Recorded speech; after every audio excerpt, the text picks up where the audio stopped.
Assalamualaikum sahabat Villa. Untuk membantu dakwah kami, yuk salurkan donasinya di nomor rekening di bawah ini atas nama Ziz Umatul Firdaus. Yuk teman-teman semua, kita berinfak bersama. Assalamualaikum teman-teman. Kembali lagi di acara Cinta Curhatan Indah tentang agama yang muda punya kajian. Nah teman-teman, topik hari ini adalah tentang misteri makhluk goib season 2. Nah buat teman-teman yang kemarin belum nonton nih yang pertamanya gimana, supaya lebih nyambung, teman-teman bisa nonton di episode yang minggu lalu yang bisa tonton di YouTube Umatul Firdaus. Nah hari ini kita udah banyak pertanyaan sebenarnya terkait makhluk-makhluk gaib lebih lanjut gitu, dan juga alam gaib. Nah hari ini juga udah ada Ustadz Indra Andia. Assalamualaikum Ustadz. Waalaikumsalam warahmatullahi wabarakatuh. Kita masih dalam suasana horor nih karena kita akan mau bahas tentang makhluk gaib dan alam gaib yang kemarin juga sudah disebutkan, kayak jin, setan. Dan juga sebenarnya kan bukan cuma itu ya, ada akhirat, ada percaya kepada Allah, percaya kepada malaikat, itu juga termasuk iman kita kepada hal-hal gaib gitu. Nah Ustadz mangga mau langsung aja ini tanya Siap. supaya teman-teman nih nggak penasaran lagi nih. Ustadz kemarin kan kita ngomongin tentang jin dan setan, betul? Nah jin dan setan tuh sebenarnya kemarin Ustadz udah ngomong sih tempat tinggal di mana. Sekarang dia mau nanya, emang dia makan Ustadz? Nah kayak gitu-gitunya mungkin Ustadz bisa menjelaskan. Ya. Baik, bismillahirrahmanirrahim. Alhamdulillahirabbil alamin wa bihi nasta'inu ala umuri dunya waddin. Asyhadu an la ilaha illallah wahdahu la syarikalah wa asyhadu anna Muhammadan abduhu wa rasuluh alladzi la nabiyya ba'dah amma ba'du. Teman-teman sekalian, jadi bahasan kayak kita terkait dengan tema ini sebetulnya nggak horor-horor banget gitu. Jadi kita ingin meluruskan saja teman-teman sekalian ya, bahwa ya memang makhluk-makhluk tersebut itu ada. Ya, gitu. Makhluk gaib itu ada, Allah jelaskan ada setan, kemudian juga ada jin dan sebagainya. Nah, jin apakah mereka punya keyakinan? Ya. Jin itu punya keyakinan. Ada wa anna di dalam surat Al-Jin, wa anna minnal muslimuna wa minnal qasitun. Ada mereka kelompok yang muslim, ya. Ada juga mereka kelompok yang durhaka. Nah, mereka yang muslim itu mereka hadir ketika Nabi SAW membacakan Al-Qur'an. Ya. Qul uhiya ilayya annahu istama'a nafarum minal jinni. Katakanlah ya Muhammad, telah diwahyukan, kan gitu ya, telah diwahyukan kepadamu bahwa nafar itu sekelompok jin, sekolongan jin. Ada yang mengatakan 7 orang, 8 orang, ada yang mengatakan begitu. Sekelompok jin, mereka mendengarkan bacaan Quran yang dibacakan olehmu, gitu. Jadi bisa jadi kalau ada orang lagi ngaji, ada jin di situ.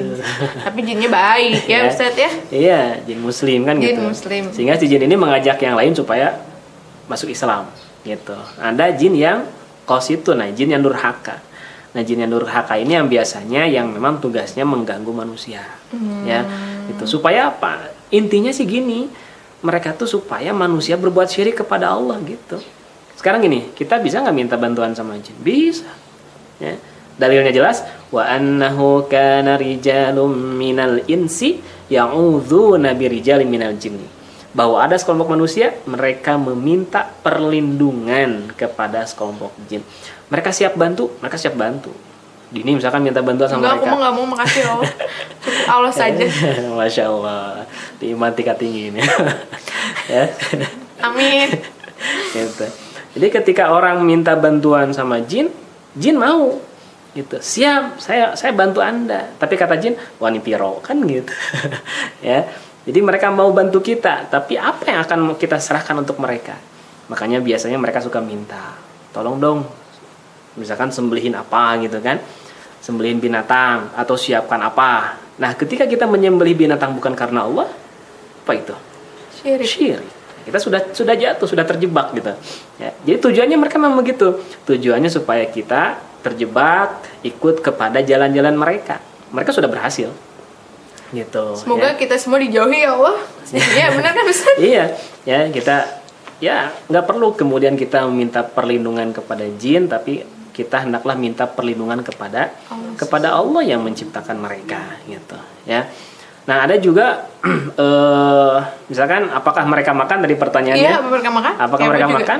Nabi menjelaskan, ya, kata Nabi, kul washrob biyaminika.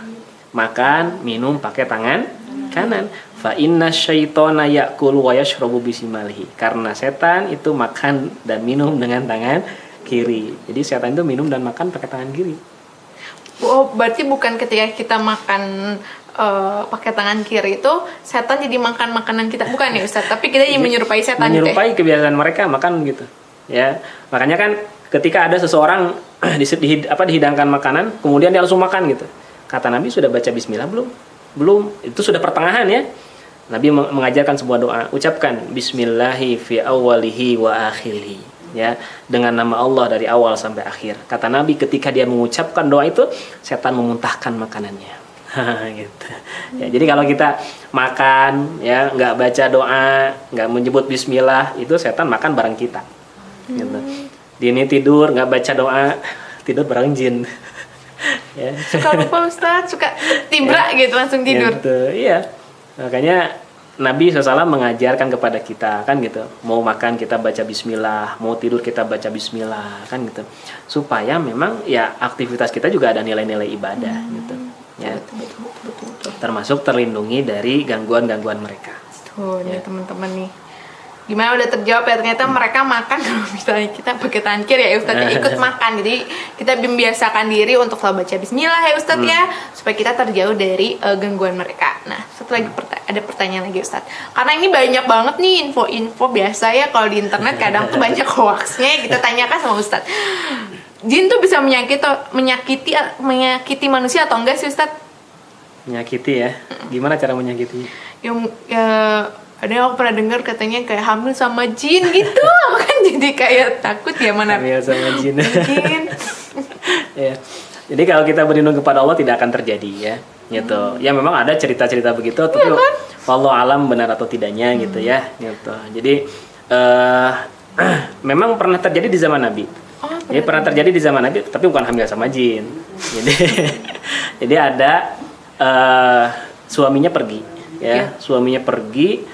Nah kemudian beberapa hari ketika suaminya pulang, tiba-tiba istrinya lagi di luar gitu, di luar rumah. Kaget kenapa istrinya di luar kan gitu. Ketika tanya ada apa, ternyata di kasurnya ada ular. Ya, di kasurnya ada ular di zaman Nabi itu. Akhirnya sama si suaminya kesal tuh sama ular itu, dibunuh langsung. Ya, ternyata itu bukan ular. Itu jin yang menyerupai ular. Nah, dalam riwayat tersebut akhirnya si ular balas dendam. Ya, gitu. Si ular balas dendam dan akhirnya si orang itu pun meninggal dunia. Artinya gini, kalau misalkan kita memang tidak sengaja, ya kan kita nggak tahu ya.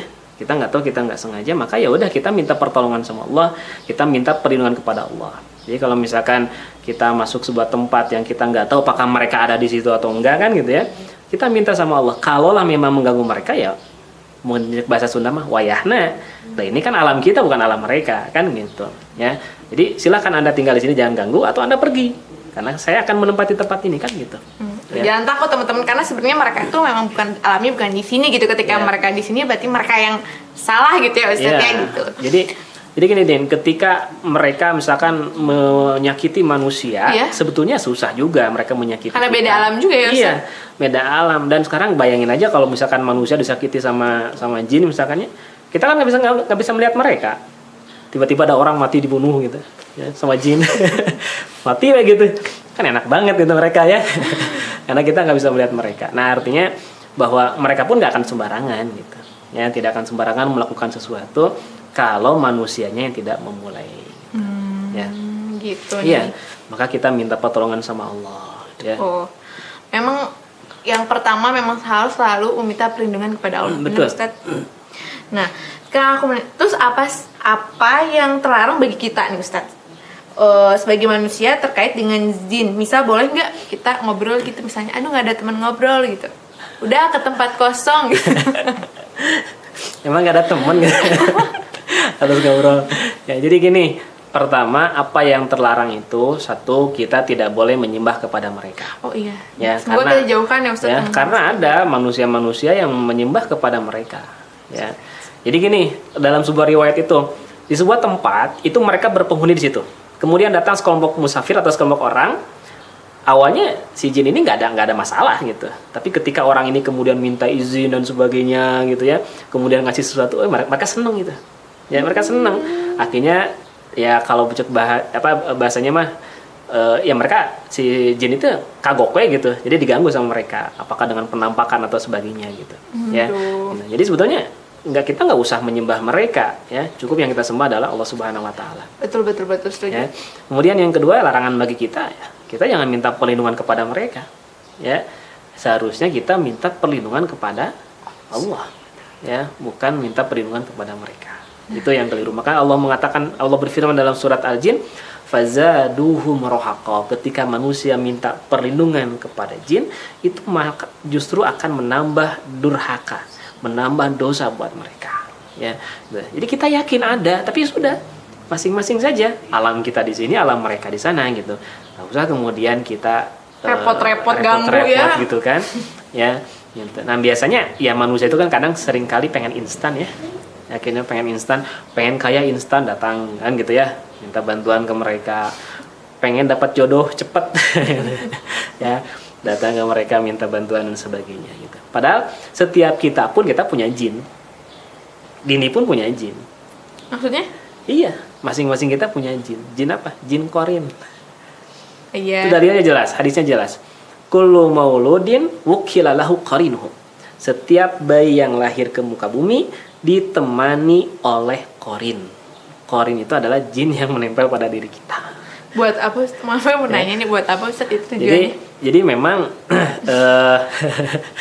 tujuannya buat apa? Ya tujuannya memang si jin ini dia akan terus mengganggu manusia supaya manusia berbuat buruk, berbuat dosa. Pelan-pelan kita takutin Rani. Ya, jadi memang mendorong kita untuk berbuat itu. Ya, ada seorang sahabat bertanya, ya Rasulullah, apakah engkau pun punya korin? Kata Nabi, sama, aku pun punya korin. Hanya kalau korin yang ada pada diriku sudah masuk Islam. Jadi tidak mengajak kepada keburukan. Atau enak ya, bukan begitu. Itu kan Nabi dijaga oleh Allah, gitu ya. Makanya setiap orang tuh pasti ada bisikan-bisikan itu. Sesoleh apapun orang itu pasti ada bisikan-bisikan untuk berbuat keburukan. Ya. Jadi ada dorongan untuk berbuat keburukan, dorongan untuk berbuat kebaikan. Gitu. Semoga yang banyaknya adalah dorongan untuk menjadi kebaikan ya Ustadz. Insya Allah. Nah ini untuk teman-teman mungkin udah lebih paham sekarang Ustadz. Dan lebih hati-hati juga ya dalam meminta, karena kita hanya meminta pertolongan dan apapun itu sebenarnya kalau jangan sampai tertipu iklan-iklan bohong itu ya Ustadz. Iklan apa? Iklan untuk menyembah jin. Iya, jangan percaya karena sebenarnya nanti semuanya pertolongan Allah gitu ya Ustadz. Iya, ya. Gitu. Terakhir nih. Ya, Ustadz. Dulu ada rumah kosong ya, di zaman sahabat itu ada rumah kosong. Semua orang nggak ada yang berani untuk tinggal di situ ya. Tapi tiba-tiba ada seorang pemuda, anak muda yang soleh, dia seorang musafir. Karena zaman dulu mungkin susah cari hotel ya, cari penginapan gitu. Akhirnya disarankan oleh penduduk di sana tuh ada rumah kosong di situ. Oke, mangga. Si pemuda soleh ini dia kemudian tinggallah di situ. Ya, nah dia minta perlindungan sama Allah. Jadi selama ini masyarakat bilang, wah di situ ada ini ada gitu ya, mencek bahasa orang mah ya kuntilanak, genderuwo, pocong dan sebagainya gitu. Dia tidur di situ. Sebelum dia tidur dia membaca ayat kursi, dia baca Al-Baqarah gitu ya. Kemudian dia baca Al-Falaq, An-Nas gitu. Malam tidur di situ nggak ada gangguan sama sekali. Ya. Jadi intinya apa? Penyerahan diri kita kepada Allah. Jadi nggak usah dilebay-lebaykan gitu ya. Justru kalau mereka diangkat gitu ya, apalagi diviralkan gitu, itu mereka seneng tuh ya. Misalkan di ini nih, di satu tempat misalkan ada melihat penampakan gitu, jadi ceritakan ke orang, itu mereka semakin seneng gitu ya. Jadi nggak usah ceritain. Kawan-kawan saya juga sering gitu melihat, tapi mereka cerita cerita sama saya aja gitu. Ya sudah, saya bilang nggak usah ceritakan gitu ya, dan udah biasa aja, normal gitu. Janganlah membuat senang jin ya teman-teman nih ya, jangan dibuat viral, jangan dibuat viral gitu. Nah gitu nih teman-teman.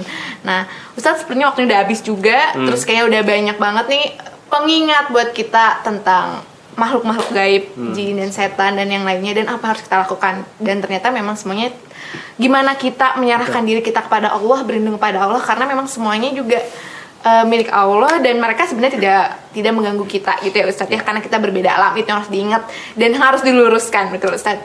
Nah terima kasih buat teman-teman yang udah nonton. Jangan lupa nonton untuk episode minggu depan Pasti penasaran kan temanya tentang apa lagi? Nah, jangan lupa juga untuk di like, comment, and subscribe. Terima kasih teman-teman. Wassalamualaikum warahmatullahi wabarakatuh.